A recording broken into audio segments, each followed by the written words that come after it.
mà nhà là muốn cái đâu biết mà làm gì ăn vô đâu đâu hết đâu ăn vô đâu là quất gì thấy là mọi người hí mọi hí mọi người là hí luôn thế là hí là hú luôn là hí là mọi người là nhà là mọi người ăn là quất gì ăn gì làm rồi mọi người hả là mọi người ấy là hồi này luôn ăn em không thấy hả là không là không em Khai rồi. ý ra này 그렇지.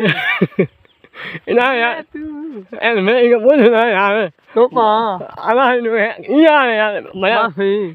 hồi cái này 아니 아빠도 오라니까 사면하나. anh nói nữa như luôn 뭐냐. anh nói 오빠. em 아빠가 눕잖아. hồi cái nữa mà em bảo 어떠네.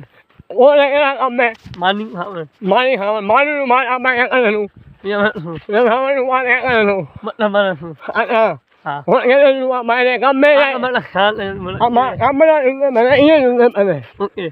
ê 오케이. hồi mà vậy thì hay mà thì lúc mình ya hàng này 하나 떼야 머리 메고 가만히 mẹ qua mấy mồi để qua này mà anh mẹ để qua đi mẹ à 메고 떼니 머리 란닝 안 가만 안 임이. yo anh mẹ em bắt em anh đi em mọi người anh em yo biết rồi là biết là phải học buôn hơn rồi này nhé anh thằng tôi mỗi thằng mấy anh thằng buôn thôi 가만.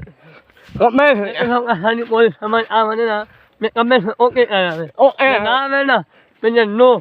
오케이. nãy nhé 마키 라미유. nãy má cái gì à làm nhiều anh đây làm gì đâu em này em này cái này 어떤 하려고 했다. ha 예, 했다. em xin em mà đây cái 거네. này 5만 원, 2만 원. em mà nó hao đây 아, 5만 원. em mà nhặt cái 예, 오늘 이거는. 예, 아니야. 오늘만 핏다 이거. cái đang em đi mà nhặt cái đang em đi 파임이. mà em cũng là một gì 파이모 야라 오늘 오늘라. bé là 나 오면 하 오면. ôi phụ bé 아, 오면. anh nhá cái ôi nhìn anh thấy cái bây giờ mình đâu cái nhá mà này nhìn nó qua này anh đi mắt nhìn này hắn âm mẹ uống hắn âm nằm khâu 마샬라 맵미나. mẹ 하이 하이. mà hết nào mà này mẹ mà ăn đây anh ăn mà nhé thằng đi em phải em hãy mà han luôn đi em mà mẹ đi làm gì này nghe là mà này rồi là cái này 마샬 눈따는 손님 많고. hả 하. nhìn ăn luôn 한남으로. hả 한남 현이나. hả 머리는 눈이. muốn ăn mẹ muốn ăn mày là bao nhiêu chúng ta này muốn này 몰라 좀 우했나. ăn à 하.